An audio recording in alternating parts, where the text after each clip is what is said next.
Olha só essa suspensão bem simples, porém que funciona muito bem, ó, tá? Lembra os antigos carros controle da Tamiya, tá? Que tem esse tipo de suspensão assim, ó, tá? Aí, ó. É bem simples, mas funciona bem. A suspensão sobe assim, ó. Tá vendo? A roda não sobe reto, tá? Ela é assim, ó.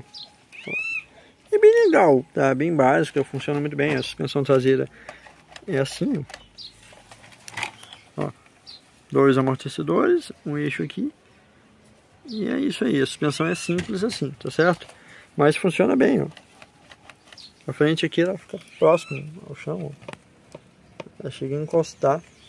Porém, se você colocar uma proteção aqui de alumínio, fica bem legal. Desse jeito mesmo, tá bem boa, porque a mola é muito boa aqui, tá?